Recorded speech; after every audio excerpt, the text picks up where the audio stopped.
प्रभु यीशु मसीह के पवित्र और सामर्थी नाम में आप सबों को जय मसीह। मैं आप सबका आज के इस आराधना में स्वागत करती हूँ, विशेषकर उन सभी भाई बहनों का जो हमारे साथ पहली बार इस आराधना में शामिल हुए हैं।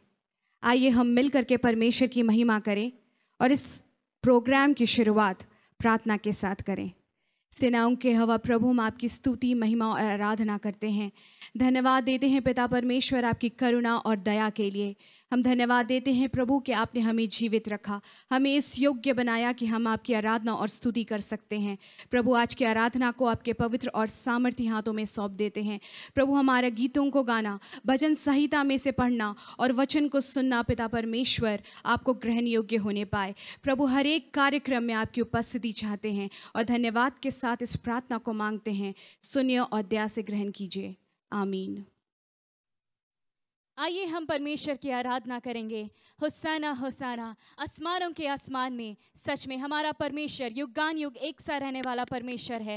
होसाना इन द हाईएस्ट। आइए अपनी स्थानों पर हम खड़े हो जाए, हाथों को उठाते हुए, तालियों को बजाते हुए परमेश्वर की आराधना करेंगे। हालेलुया, धन्यवाद यीशु, धन्यवाद यीशु, थैंक यू जीसस।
प्रभु यीशु मसीह के पवित्र और सामर्थी नाम में जय मसीह। ये समय भजन संहिता का है। आइए हम अपनी बाइबल अपने हाथों में ले लें और अगर संभव है तो हम अपने जगह पर खड़े हो जाएं और बहुत आदर के साथ हम भजन संहिता 25 साम्स 25 बारी बारी से एक रिस्पॉन्सिव मैनर में पढ़ेंगे। साम्स 25 भजन संहिता 25। हे यहोवा, मैं अपने मन को तेरी ओर उठाता हूँ।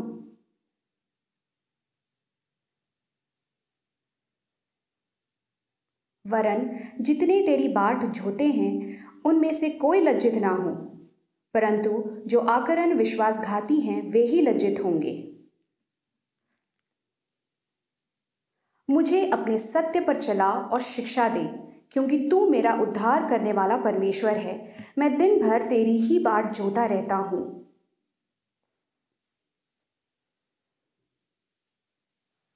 हे यहोवा, अपनी भलाई के कारण मेरी जवानी के पापों और मेरे अपराधों को स्मरण ना कर।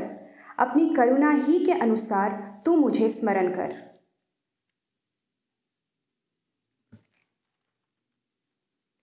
वह नम्र लोगों को न्याय की शिक्षा देगा। हाँ, वह नम्र लोगों को अपना मार्ग दिखलाएगा।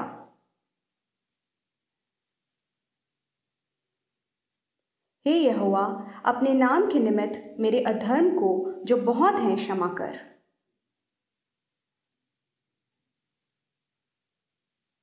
वह कुशल से टिका रहेगा और उसका वंश पृथ्वी का अधिकारी होगा।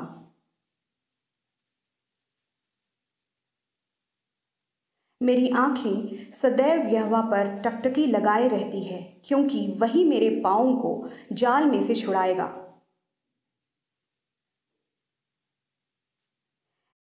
मेरे हृदय का क्लेश बढ़ गया है, तू मुझको मेरे दुखों से छुड़ा ले। मेरे शत्रुओं को देख कि वे कैसे बढ़ गए हैं और मुझसे बड़ा बैर रखते हैं।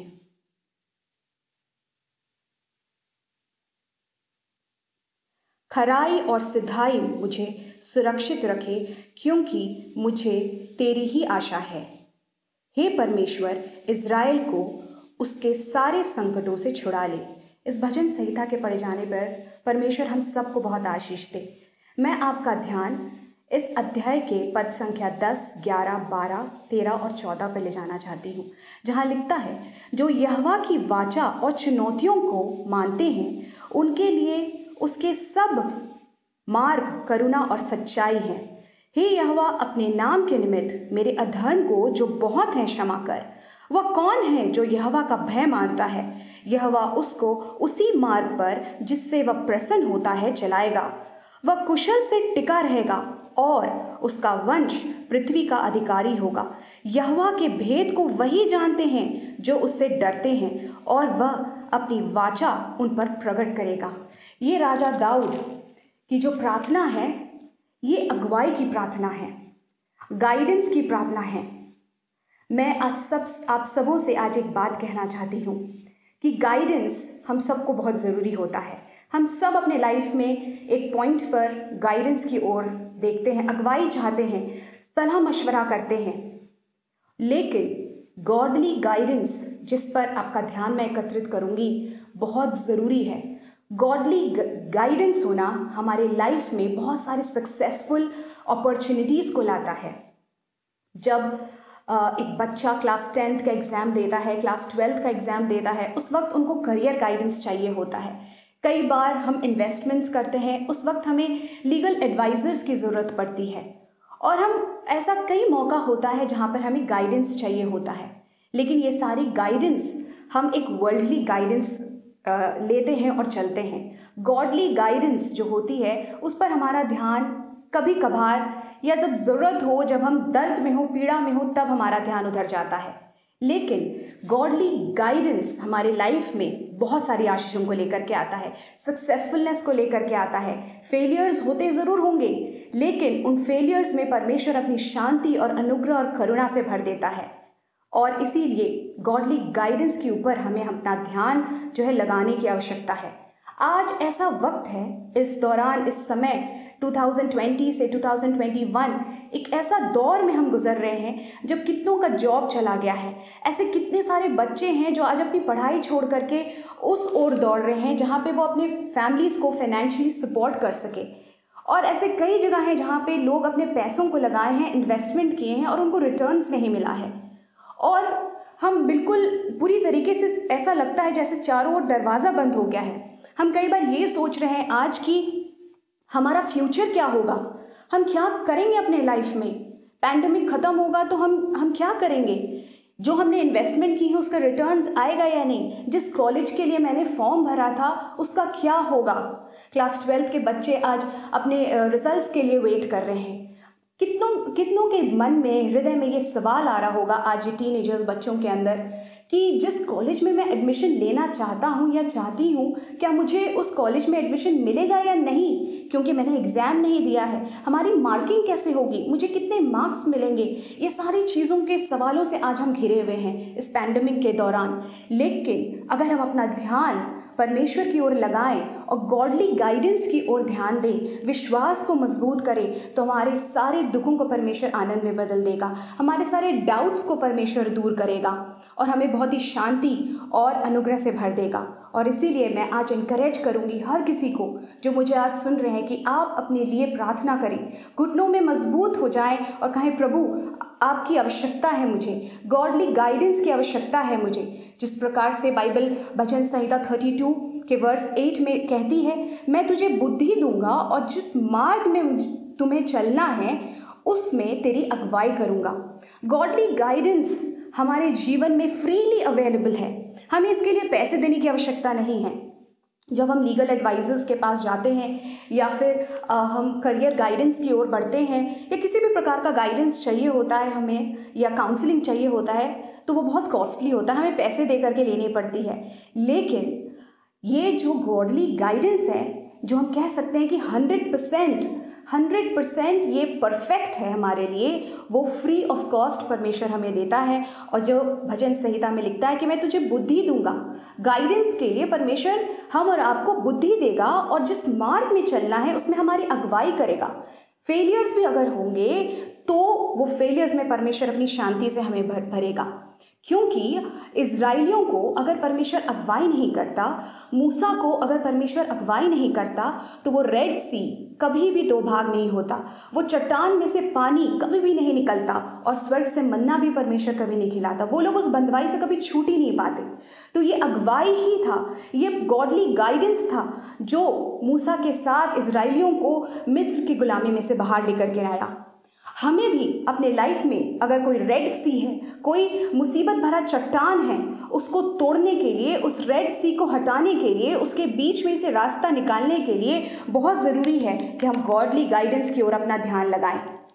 बाइबल नहमिया के बारे में बताती है और वो ये कहती है कि he always asked for an opportunity to help. वो जेरूसलम के वॉल्स को रीबिल्ड करने के लिए हेल्प मांग रहा है परमेश्वर से। शायद उसके पास स्ट्रैटेजी था कि उसको किस प्रकार से चलना है, लेकिन वो तुरंत काम नहीं किया, प्रार्थना किया। नहमिया चैप्टर 1 को अगर आप पढ़ेंगे, पूरा उस चीज़ का अध्ययन करेंगे, मैं इनकरेज करूंगी कि आप उस चैप्टर को ज़रूर पढ़ें, किस प्रकार से नहमिया प्रार्थना करता है, उपवास भरी प्रार्थना, आंसू बहा करके प्रार्थना और जो है रोते हुए प्रार्थना। ये सारी प्रार्थना को जब वो करता है तो एक गाइडेंस के लिए वो हेल्प मांगता है, कहता है God you have to help me to execute my plan. उस काम को करने के लिए जो है हेल्प की आवश्यकता वो उसको पड़ती है और वो प्रार्थना में उस चीज़ को मांगता है। और इसलिए नहमिया चैप्टर 1 के वर्स 4 में लिखता है कि हे प्रभु, अपनी दास की प्रार्थना को सुन और कान लगा और अपने दास के काम को सफल कर। आज हम सब शायद बहुत सारे काम को इधर उधर करके रखे होंगे, कहीं इन्वेस्टमेंट किए होंगे, कहीं 2-3 जगह इन्वेस्टमेंट लगाए होंगे, अपने पैसों को लगाए होंगे या ज़मीन को खरीदे होंगे, और या फिर कई जगह फॉर्म्स भरे होंगे। जो बच्चे हैं क्लास 10th के 12th के, कई जगह फॉर्म्स भरे होंगे और हम भरते ही हैं और वेट कर रहे होंगे कि कहीं अच्छी जगह परमेश्वर हमें एडमिशन्स दे दे या जहाँ हम इन्वेस्टमेंट किए हैं उसका अच्छा रिटर्न हमें आए। और शायद ऐसे कई लोग होंगे इस वक्त जो कह रहे होंगे कि पैंडेमिक में मेरा जॉब चला गया, पैंडेमिक में मैं ड्रॉप आउट हो गई और मुझे नहीं पता मुझे क्या करना चाहिए, सब कुछ धुंधला और अजीब सा दिखता होगा। लेकिन इन दोनों सिचुएशन में आपको घबराने की आवश्यकता नहीं है। सबसे पहले सिचुएशन में अगर आपने कहीं अपने इन्वेस्टमेंट्स को किया है, आपने कहीं अपना फॉर्म्स भरे हुए हैं और आप अपने जॉब के लिए वेट कर रहे हैं या अपने एडमिशन्स के लिए वेट कर रहे हैं या अपने रिटर्न्स के लिए वेट कर रहे हैं, तो परमेश्वर से प्रार्थना करके कहिए, नहमिया नहम्याह की तरह कि प्रभु मेरे काम को आप सफलता दीजिए, परमेश्वर मेरे काम, मेरे रिटर्न्स को आप बढ़ाइए। गॉडली गाइडेंस में होकर के अगर हम कुछ काम को करेंगे, पवित्र आत्मा की अगुवाई में होकर के अगर हम कुछ काम को करेंगे, तो परमेश्वर अपनी सफलता को ज़रूर देगा, परमेश्वर अपनी आशीष को ज़रूर देगा। बस ज़रूरी है कि हम अपने विश्वास को और पूरा तन मन धन आत्मा प्राण बुद्धि ज्ञान हर चीज़ से परमेश्वर के ऊपर हम भरोसा रखें। अगर आपको अपना फ्यूचर धुंधला दिखाई देता है, आज समझ में नहीं आता है इस पैंडेमिक सिचुएशन में या पैंडेमिक के बाद हम क्या करेंगे, तो अब्राहम की तरह विश्वास रखिए। जिस प्रकार से अब्राहम अपने एकलौते पुत्र को लेकर के उस पहाड़ की ओर बढ़ा, और जब वो जा रहा था दुखी मन से जा रहा था, लेकिन उसके अंदर ये विश्वास था कि परमेश्वर उपाय करेगा। परमेश्वर तो उपाय करने वाला परमेश्वर है। ठीक उसी तरह से मैं आपको इनकरेज करूंगी कि आप अपने सिचुएशंस में जब आपका फ्यूचर आपको धुंधला दिखाई देता है, कहिए प्रभु आप मेरे फ्यूचर को ब्राइट करने वाले परमेश्वर हैं, मेरे हर सिचुएशंस को सही करने वाले परमेश्वर हैं। और प्रभु अपने अनुग्रह से भरिए, अपनी गॉडली गाइडेंस से भरिए, पवित्र आत्मा की अगुवाई से भरिए। घुटनों में आकर के प्रार्थना करें, नहम्याह की तरह रो करके प्रार्थना करें और कहें प्रभु मुझे आपकी आवश्यकता है, आपकी अगुवाई की आवश्यकता है। फिर आप देखिएगा कि परमेश्वर आपकी हर एक तकलीफ को, हर एक इन्वेस्टमेंट्स को, हर एक डाउट्स को परमेश्वर जो है दूर करेगा। क्योंकि बाइबल लिखता है भजन संहिता 32 के 8 में, मैं तुझे बुद्धि दूंगा और जिस मार्ग में तुझे चलना होगा मैं तेरी अगुवाई करूंगा। भजन संहिता 73 का 24 में लिखता है तू सम्मति देता हुआ मेरी अगुवाई करेगा और तब मेरी महिमा करके मुझको अपने पास रखेगा। इंग्लिश में ये वर्स और ब्यूटीफुली फ्रेज किया हुआ है भजन संहिता 73 का 24, जिसमें लिखता है you guide me with your counsel leading me to a glorious destiny. ये ग्लोरियस डेस्टिनी इंग्लिश बाइबल में कहता है भजन संहिता 73 का 24 में, you going to guide me to the glorious destiny. Glorious destiny मतलब शानदार गौरवशाली भाग्य की ओर आप मुझे लेकर के जाएंगे। चाहे आपका सिचुएशन आज जैसा भी हो, लेकिन अगर हम गॉडली गाइडेंस में चलते हैं तो वचन के अनुसार परमेश्वर हमें ग्लोरियस डेस्टिनी, जो अंत जो हमारा होगा वो बहुत ही भाग्यशाली, बहुत ही गौरवशीलता के साथ और बहुत ही खूबसूरत होगा। तो परमेश्वर की ओर अपना मन को लगाएं और नहम्याह की तरह प्रार्थना करें, रो रो कर प्रार्थना करें, उपवास के साथ प्रार्थना करें, और जैसा परमेश्वर आपको अगुवाई करता है वैसे ही प्रार्थना करें। वचन को प्रतिदिन पढ़ें ताकि परमेश्वर की अगुवाई में आप होकर के चलें। परमेश्वर इस भजन संहिता के द्वारा हम सबको बहुत आशीष दे। आइए हम प्रार्थना करें। धन्यवाद खुदावंद बाप, आपकी स्तुति महिमा और आराधना करते हैं आज के सुंदर समय के लिए। धन्यवाद देते हैं प्रभु इस वक्त के लिए जो आपने ठहराया कि हम आपकी महिमा और स्तुति और आराधना कर सकते हैं। खुदावंद प्रभु हम आपसे प्रार्थना करते हैं पिता परमेश्वर, इस वक्त प्रभु जितने भाई बहन हमारे साथ प्रार्थना में जुड़े हैं प्रभु जी, आपके वचन को सुने हैं खुदावंद बाप, एक एक के ऊपर आपकी विशेष आशीष हो खुदावंद बाप। प्रभु आपकी अगुवाई में चलने के लिए हमारी सहायता और मदद करिए प्रभु। नहम्याह की तरह प्रार्थना करने वाली आत्मा दीजिए पिता परमेश्वर। हे प्रभु हम आपसे प्रार्थना करते हैं, बोझ दीजिए प्रभु, हमारे हृदय को तोड़िए पिता परमेश्वर, हमारे कंफर्ट जोन से हमें उठाइए प्रभु जी, ताकि पिता परमेश्वर प्रभु हम तकलीफ में भी होकर के हम आपकी महिमा कर सके। पिता परमेश्वर तू अय्यूब का परमेश्वर है, तू अब्राहम का परमेश्वर है, शद्रक मेशक और अबेदनगो का परमेश्वर, तू कभी नहीं छोड़ने वाला खुदावंद बाप। हम प्रार्थना करते हैं प्रभु हर एक के घर में आपकी विशेष शांति आने पाए, हर एक के फ्यूचर को प्रभु जी आप ब्राइट करें। जितने भी बच्चे आज, जितने भी टीनेजर्स भाई बहन, जितने भी पिता परमेश्वर, जितने लोग आज दुखी हैं खुदावंद बाप और पिता परमेश्वर अपने फ्यूचर को लेकर के परेशान है प्रभु, lord let your loving hand be upon them and heal their future in Jesus name. Let every doors be opened in Jesus name. Lord प्रभु जी हालेलुया, अपने पवित्र आत्मा के अभिषेक को दीजिए खुदावंद। हम आपका धन्यवाद देते हैं और धन्यवाद के साथ इस प्रार्थना को मांगते हैं मसीह यीशु के पवित्र और सामर्थी नाम में, आमीन। Let's prepare our hearts for the word of God. आइए इस समय हम अपने मनों को तैयार करेंगे परमेश्वर के वचन के लिए। Hallelujah. Let your living water flow over my soul. Let your Holy Spirit come and take control. Hallelujah. इस गीत को गाते हुए आइए हम परमेश्वर को अपने आप को समर्पित करेंगे। Hallelujah. Thank you Jesus. Let's surrender ourselves. Hallelujah. Thank you Lord. Let your living water flow over my soul.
Jesus. Thank you, Lord. Hallelujah. Thank you, Master. Thank you, Jesus. Praise God. प्रभु यीशु मसीह के अति सामर्थ्य नाम में आप सबों को जय मसीह की। Praise the Lord. आज के ऑनलाइन आराधना में आप सबों का स्वागत है। विशेष रूप से उन प्रिय भाई बहनों को मैं स्वागत करना चाहता हूं जो पहली बार हमारे साथ इस ऑनलाइन आराधना में जुड़े हुए हैं। परमेश्वर का धन्यवाद हो, आज तक हमें वो सुरक्षित और जीवित रखा है अपने अनुग्रह से, और परमेश्वर अपने वचन के द्वारा निरंतर हमेशा हर एक को चेतावनी देता है, मार्गदर्शन देता है। और हम धन्यवाद करते हैं क्योंकि परमेश्वर का वचन हमारे पांव के लिए दीपक, मार्ग के लिए उजियाला है। पहला पतरस की पत्री 5 अध्याय 8वें पद में हम इस प्रकार से पढ़ते हैं। पतरस प्रेरित सचेत करते हुए ये बात कहता है, और कहता है सचेत हो और जागते रहो, सचेत हो और जागते रहो, क्योंकि तुम्हारा विरोधी शैतान गर्जने वाले सिंह के समान इस खोज में रहता है कि किसको फाड़ खाएं। इस संसार में आज परमेश्वर के लोगों के जीवन में हम भिन्न भिन्न प्रकार की कठिनाइयों को आते हुए देखते हैं। कई लोगों का विश्वास डगमगा जाता है। परिस्थिति जीवन में जब आती है, मुसीबत जब मनुष्यों के जीवन में आती है, और कई बार हम समझ नहीं पाते कि हम किसके द्वारा प्रेरित हो रहे हैं। मेरे और आपके जीवन में हमें समझ में नहीं आता है। प्यारो, आज हमें सर एक को इन बातों को ध्यान देने की आवश्यकता है। पतरस प्रेरित प्रभु यीशु मसीह के बहुत करीब रहता था, और प्रभु यीशु मसीह उस पर विश्वास भी करता था, क्योंकि जिस प्रकार से प्रभु यीशु मसीह जब उसको बुलाया तो अपने तमाम उन सारे काम धंधों को छोड़ करके प्रभु यीशु मसीह के पीछे निकल गया। अब प्रभु यीशु मसीह उनको प्रशिक्षित कर रहा था ताकि प्रभु यीशु मसीह के मृत्यु के बाद, जी उठने के बाद जो सेवा है वो लगातार प्रेरितों के द्वारा, पतरस प्रेरित के द्वारा, सारे लोगों के द्वारा वो चलता रहे, जारी रहे। और प्रभु यीशु मसीह जब शिक्षा देता था और आने वाली बातों को बतलाता था, तो कई बार यीशु मसीह के जो शिष्य लोग थे उसको लोग ग्रहण नहीं कर पाते थे। लोगों को विश्वास नहीं होता था कि ऐसा भी कभी होगा। और तब प्रभु यीशु मसीह उनको अपनी बातों के द्वारा इस बात को बोला करता था कि इसके पीछे कारण क्या है। मत्ती रचित सुसमाचार उसका 16 अध्याय और उसका 13 पद से हम आगे पढ़ते हैं कि प्रभु यीशु मसीह जब अपने शिष्यों से पूछा कि लोग मुझे क्या कहते हैं। प्रभु यीशु मसीह के शिष्य लोग जो कुछ सुने थे लोगों से वो कह रहे थे, कोई कहता है एलिया, कोई कहता है यिर्मयाह, कोई कहता है भविष्यवक्ताओं में से कोई एक। और तब प्रभु यीशु मसीह से पूछा कि तुम मुझे क्या कहते हो। यीशु मसीह के चेलों से पूछा तुम मुझे क्या कहते हो। सबके जुबान बंद थे, परंतु शमौन पतरस ने उत्तर दिया, तो जीवते परमेश्वर का पुत्र मसीह है, तो जीवते परमेश्वर का पुत्र मसीह है। यीशु ने उत्तर दिया, हे शमौन, योना के पुत्र, तो धन्य है, क्योंकि मांस और लहू ने नहीं परंतु मेरे पिता ने जो स्वर्ग में है ये बात तुझ पर प्रकट की है। और प्रभु यीशु मसीह एक बहुत बड़ी बात उससे कहा, और मैं भी तुझसे कहता हूं कि तू पतरस है, और मैं इस पत्थर पर अपनी कलीसिया बनाऊंगा, अधोलोक के फाटक उस पर प्रबल नहीं होंगे। प्रभु यीशु मसीह पतरस से कहा, मैं तुझे स्वर्ग के राज्य की कुंजियां दूंगा, और जो कुछ तुम पृथ्वी पर बांधोगे वो स्वर्ग में बंधेगा, जो कुछ तुम पृथ्वी पर खोलोगे वो स्वर्ग में खुलेगा। और उसके बाद प्रभु यीशु मसीह अपने चेलों को यह बताने लगा, अवश्य है कि मैं यरूशलेम को जाऊं और पुरनियों और प्रधान याजकों और शास्त्रियों के हाथ से मैं बहुत दुख उठाऊं, मार डाला जाऊं और तीसरे दिन जी उठूं। पतरस ये बात सुनते ही विश्वास नहीं किया कि ऐसा होगा, और इसलिए यीशु को अलग ले करके वो झड़कने लगा, हे प्रभु परमेश्वर ना करे, तेरे साथ ऐसा कभी नहीं होगा। हम आपके साथ में हैं, आपके साथ कभी ऐसा नहीं होगा कि आप मारे जाएंगे और आपके ऊपर में किसी भी प्रकार का कोई आरोप होगा। यीशु मुड़कर पतरस से कहा, हे शैतान मेरे सामने से दूर हो, तू मेरे लिए ठोकर का कारण है, क्योंकि तू परमेश्वर की बातों पर नहीं परंतु मनुष्यों की बातों पर मन लगाता है। देखिए शैतान का आक्रमण कैसे होता है एक इंसान के जीवन में। इसके पहले वो प्रभु यीशु मसीह को इतनी बड़ी बात कहा कि तू जीवते परमेश्वर का पुत्र मसीहा है, और प्रभु यीशु मसीह भी उससे बहुत बड़ी बात कहा कि मैं इस पत्थर पर अपनी कलीसिया बनाऊंगा, मैं तुझे स्वर्ग के राज की कुंजियां दूंगा, सारी चीजें। परंतु यहां पर तुरंत हम देखते हैं यीशु मसीह पतरस से कह रहा है, हे शैतान। प्यारो, शैतान का आक्रमण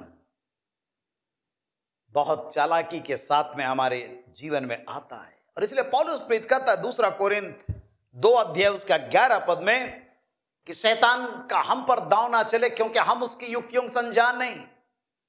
कई बार हम समझ नहीं पाते हैं अपने जीवन में कि कैसे किस प्रकार से शैतान का आक्रमण हमारे जीवन में होता है। और प्रभु यीशु मसीह पतरस को कहा, हे शैतान मेरे सामने से दूर हट जा। और प्रभु यीशु मसीह यह भी कहा पतरस से, ये शैतान तुम लोगों में से कई लोगों को मांग लिया है कि गेहूं की नाई फटके। यीशु मसीह का मैंने प्रार्थना की है कि तुम्हारा विश्वास जाता ना रहे। और यही कारण था कि ये दावा करने वाले, यीशु के साथ क्रूस में मरने वाले तैयारी कर रहे थे, ये सारे के सारे भाग गए, और किसी को हिम्मत नहीं हुआ कि गलगता उस पहाड़ के पास तक पहुंचे जहां पर यीशु मसीह का क्रूसिफिक्शन हुआ। मेरे और आपके जीवन में भी शैतान का आक्रमण कई बार होता है, और हम अपने जीवन में प्रभु यीशु मसीह का हम इनकार करते हैं, अपने कामों से, अपने बातों से, अपने व्यवहार से, अपने जीवन के द्वारा। और इसलिए प्यारो, आज हमेशा हर एक को चौकस रहने की आवश्यकता है। प्रेरितों के काम 5 अध्याय में और एक घटना हम देखते हैं, किस प्रकार कलीसिया पेंतीकोस्त के दिन स्थापित हुआ, और कलीसिया के अंदर में कितना अच्छा माहौल, प्रार्थना का माहौल, संगति का माहौल, रोटी तोड़ने का माहौल, इकट्ठे होने का माहौल, सारी चीजें बहुत अच्छा था। जब महासभा के सामने पेश किए गए पतरस यूहन्ना, उस समय किस प्रकार वे लोग उसका सामना किए, कलीसिया लौ लगा करके प्रार्थना कर रही है, सारी चीजें बहुत अच्छी थी। परंतु 5वें अध्याय में प्रेरितों के काम में हम देखते हैं कि हनन्याह नामक एक मनुष्य और उसकी पत्नी सफीरा ने कुछ भूमि बेची, और उसके दाम में से कुछ रख छोड़ा अपने घर में, और यह बात उसकी पत्नी भी जानती थी, और उसका एक भाग लाकर प्रेरितों के पांवों के आगे रख दिया। पतरस ने कहा, हे हनन्याह, हे हनन्याह, शैतान ने तेरे मन में यह बात क्यों डाली? क्योंकि वो खुद अनुभव प्राप्त किया हुआ था किस प्रकार शैतान पतरस के मन में काम किया था, और यीशु मसीह का वो इनकार किया। लेकिन पेंतीकोस्त के दिन वो रिस्टोर हो गया आत्मिक रूप में, और आज वो जानने पा रहा है कि कैसे शैतान कलीसिया के अंदर विश्वासियों के जीवन में काम करता है। और इसलिए कहा, शैतान तेरे मन में ये बात क्यों डाली कि तू पवित्र आत्मा से झूठ बोले? प्यारो, शैतान आज हमारे जीवन में काम करता है। ये पतित स्वर्गदूतों का दल है जो परमेश्वर के अभिप्राय के विरुद्ध में ये काम करता है। परमेश्वर की इच्छा के विपरीत वो काम कराता है।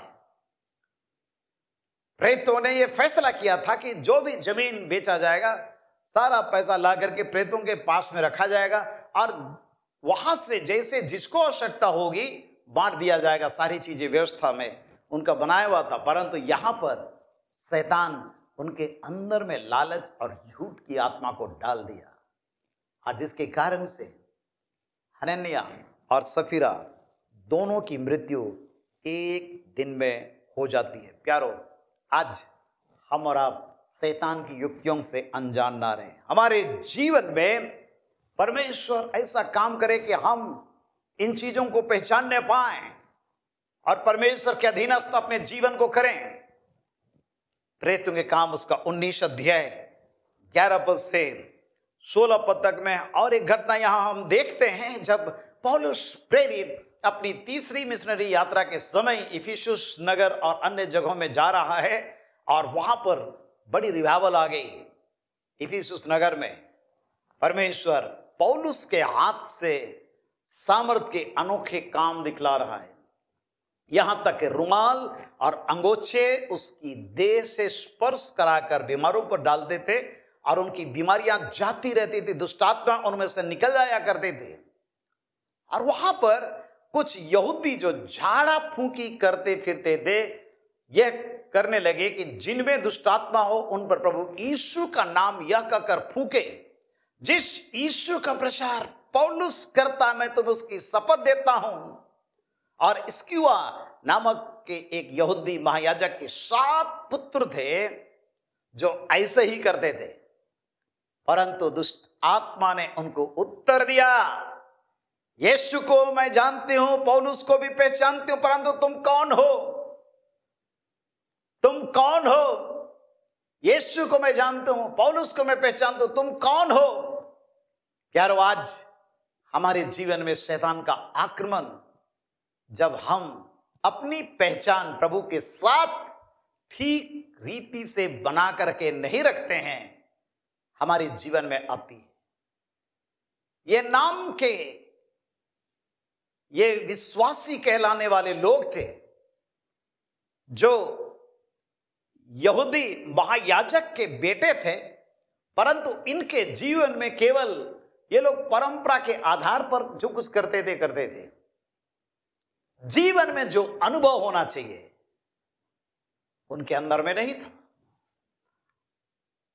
परमेश्वर का, पवित्र आत्मा का जो सामर्थ उनके जीवन में होना चाहिए, उसकी बहुत भारी कमी थी। और जिसके कारण से जब ये दुष्टात्मा निकालना चाह रहे थे, दुष्टात्मा ने उनको उत्तर दिया, यीशु को मैं जानती हूं, पौलुस को भी मैं पहचानता हूं, तुम कौन हो? और उस मनुष्य ने जिसमें दुष्ट आत्मा थी उन पर लपक कर और उन्हें वश में लाकर उन पर ऐसा उपद्रव किया कि वे नंगे और घायल होकर उस घर से निकल भागे। प्यारो, शैतान का आक्रमण हमारे जीवन में बहुत भयंकर रूप से होता है जब हम और आप प्रभु यीशु मसीह के क्रूस की मृत्यु का इनकार करते, जैसा पतरस इनकार कर रहा था। हनन्याह सफीरा के समान जब हमारे अंदर में लालच, लोभ जब आश्रय अपना बना लेता है, शैतान का आक्रमण मेरे और आपके जीवन में होता है। यहां पर यहूदी महायाजक के जो बेटे थे, ये बिल्कुल नाटकीय ढंग से दुष्टात्मा निकालने का प्रयास कर रहे थे, और जिसके कारण से दुष्टात्मा इनके जीवन को घायल किया, अपने वश में कर लिया, और इस प्रकार वहां से उनको भागना पड़ा। आज शैतान का आक्रमण मेरे आपके जीवन में किस प्रकार होता, कई बार हम समझ नहीं पाते हैं, जान नहीं पाते हैं।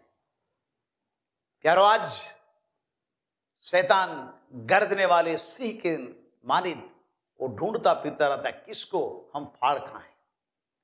जब हमारे जीवन में दुर्बलता आत्मिक रूप में वो हमारे जीवन में अपना स्थान बना लेता है, हमारे जीवन में अपना घर वो बना लेता है, और हम समझ नहीं पाते कि हम कैसे उससे ऊपर उभरे। पहला शामुएल 16 अध्याय और उसका 14 पद में एक और घटना को हम देखते हैं। यहां पर शाऊल इतना बड़ा अभिषिक्त इस्राएल का पहला राजा, उसकी पृष्ठभूमि को आप देखेंगे तो आपको मालूम होगा किस प्रकार का जीवन उसका था। पहला सामुएल उसका 9 अध्याय उसके पहले दूसरे पद में हम पढ़ते हैं, बिन्यामीन के गोत्र में कीस नाम का एक पुरुष था जो अपी के पुत्र बकोरत का परपोता और सरोर का पोता और अबीएल का पुत्र था। वो एक बिन्यामीनी पुरुष का पुत्र और बड़ा शक्तिशाली सुरमा था। उसके शाऊल नामक एक जवान पुत्र जो अति सुंदर था और इस्राएलियों में कोई उससे बढ़कर सुंदर नहीं था। वो इतना लंबा था कि दूसरे लोग उसके कंधे ही तकाते थे। पर्सनालिटी, ब्यूटीनेस, सब कुछ शाऊल के जीवन में था। पवित्र आत्मा का अभिषेक आया उनके जीवन में।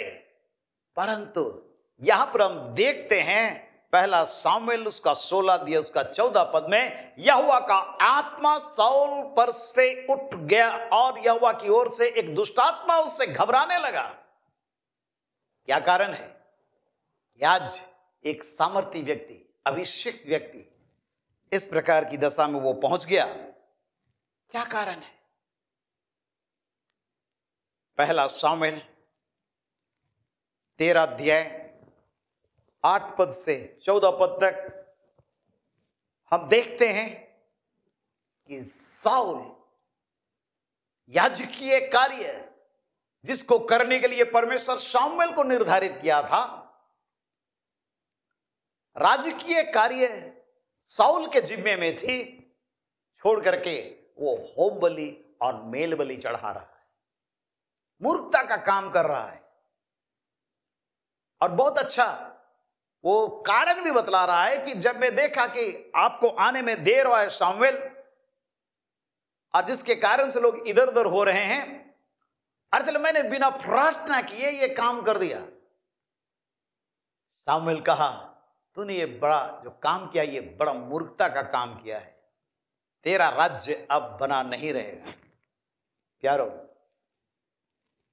शाऊल समझ नहीं पाया कि मैं क्या कर रहा हूं। दूसरी घटना पहला शामुएल उसका 15 अध्याय 10 पद से 23 पद तक, यहां पर हम देखते हैं कि शाऊल अमालेकियों को पूरी रीति से समाप्त नहीं किया, लेकिन राजा अगाग को जिंदा पकड़ा और भेड़, बकरी, गाय, बैल जो हृष्ट पुष्ट थे इनको बचा करके रखा। और जब शामुएल आया, पूछ रहा है, क्या तूने सब कुछ समाप्त कर दिया, मार दिया? हाँ, मैंने मार दिया। फिर ये भेड़ बकरियों का मिमियाना, गाय बैलों का रमाना जो मुझे सुनाई देता है, ये क्या हो रहा है? ये कहता है वो अमालेकियों के घर से आया है। शामुएल को जवाब देना मुश्किल हो गया उसे, और कहता है ये तो परमेश्वर के लिए होम बलि चढ़ाए जाने के लिए। एक बहुत अच्छा रीजन, कारण बतला रहा है वो। प्यारो, शामुएल आत्मा के अभिषेक में होकर के कहता है, सुन, यहोवा होम बलियों और मेल बलियों से उतना प्रसन्न नहीं होता है जितना कि अपनी बात के माने जाने से प्रसन्न होता है। सुनो, मानना तो बलि चढ़ाने से और कान लगाना मेढ़ों की चर्बी से उत्तम है। देख बलवा करना और भावी कहने वालों से पूछना एक ही समान पाप है। हट करना मूर्तों और गृह देवताओं की पूजा के तुल्य है। तूने जो यहोवा की बात को तुझ जाना, इसलिए उसने तुझे राजा होने के लिए तुझ जाना है। प्यारो, बहुत कठिन परिस्थिति शाऊल के जीवन में आई। आगे हम देखते हैं, शामुएल रामा को चला गया जहां उसका निवास स्थान था। शाऊल अपने नगर गीबा को अपने घर चला गया। शामुएल अपने जीवन भर शाऊल से फिर भेंट नहीं किया। शामुएल शाऊल के लिए विलाप कर रहा है, विलाप कर रहा है, विलाप कर रहा है। और आगे देखते हैं हम, दाऊद का राज्य अभिषेक हो रहा है बैतलहम में, और शाऊल जो राजा थे इस्राएलियों का, परमेश्वर उसको इनकार कर दिया और यहोवा का आत्मा शाऊल पर से उठ गया। दुष्ट आत्मा उसको सताने लगा। शैतान का आक्रमण अनज्ञाकारिता के कारण से।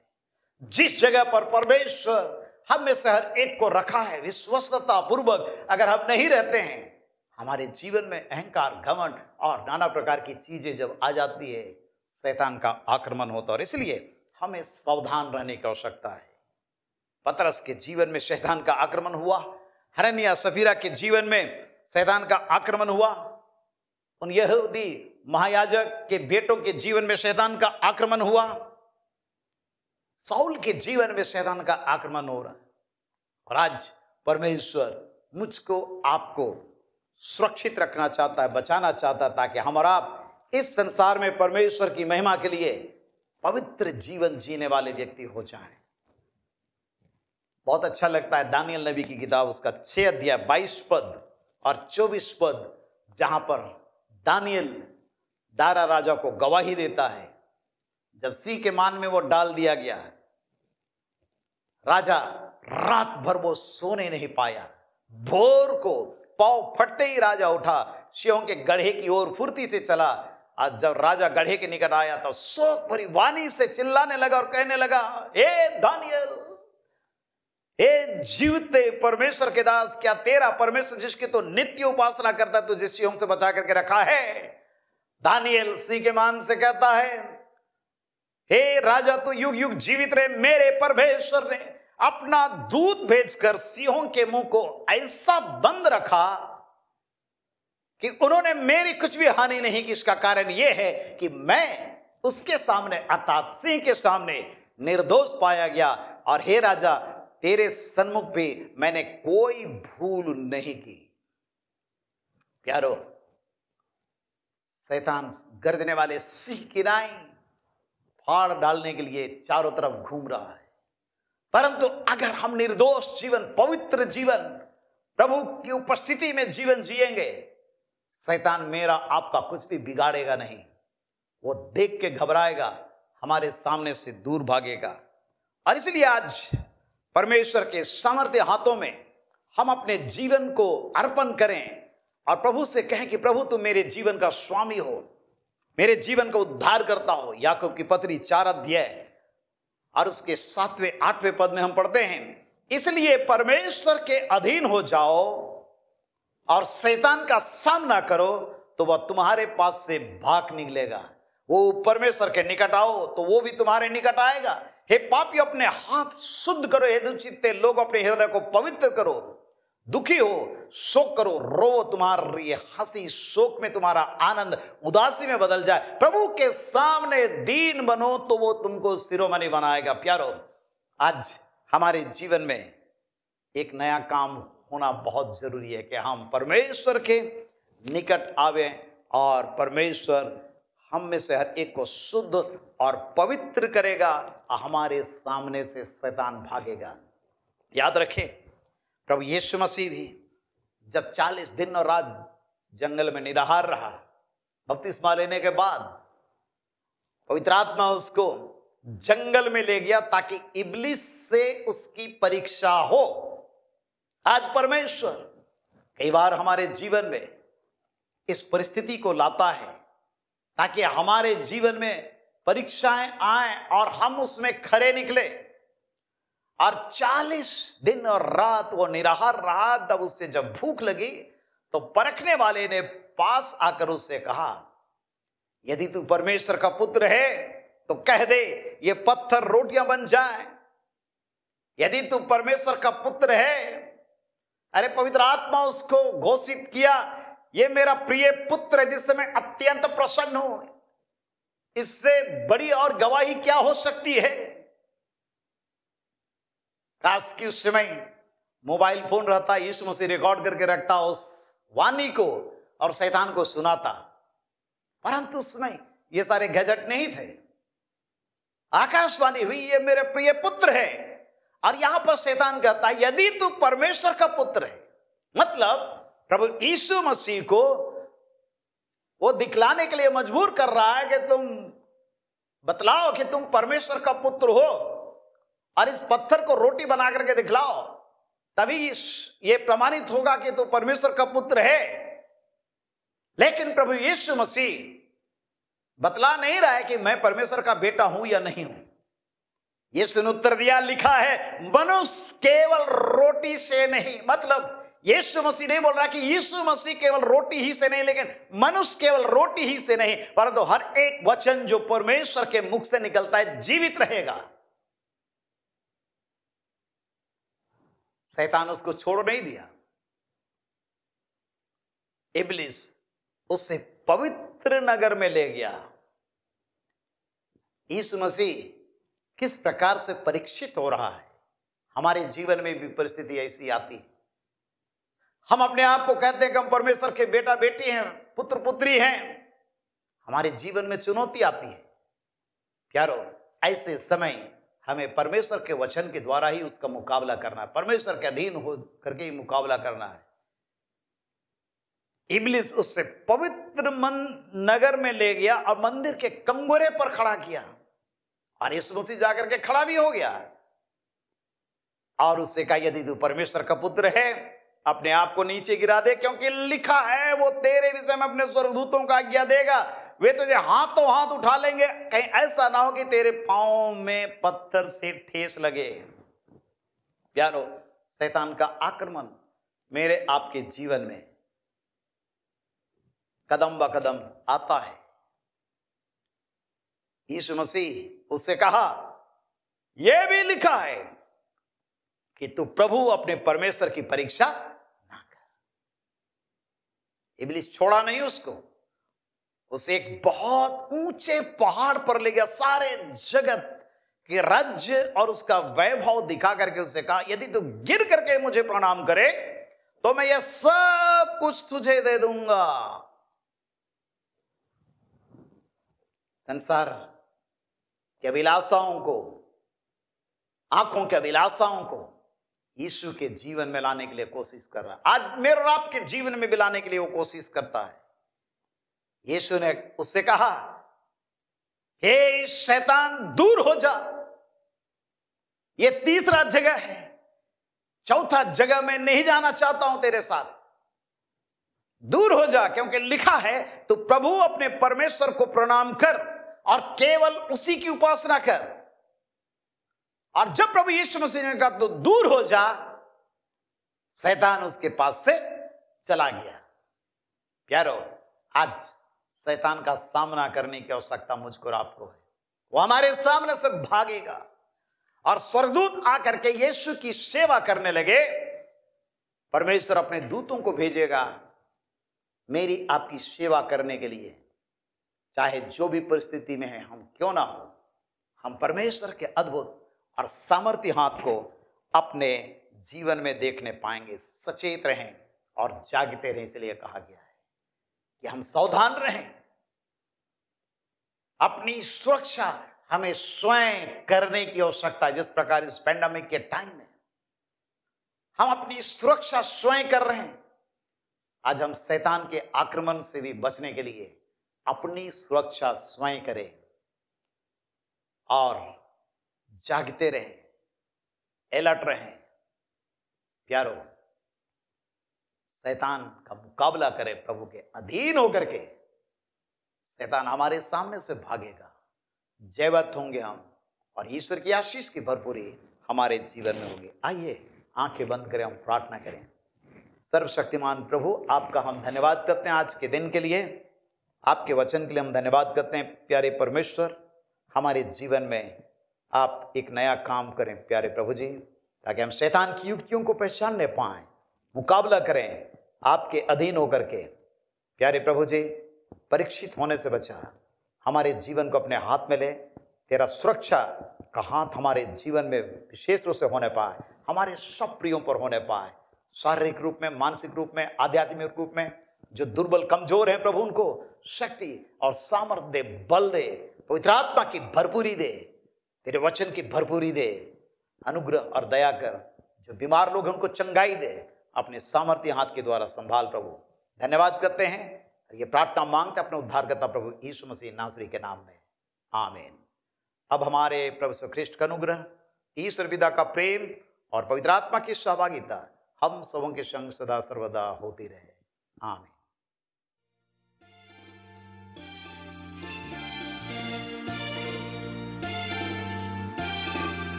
आओ आओ भाइयों बहनों सुन लो यीशु की पुकार। आओ आओ भाइयों बहनों सुन लो यीशु की पुकार। आओ आओ भाइयों बहनों सुन लो यीशु की पुकार। बुलाता है यीशु, सुन लो यीशु की पुकार।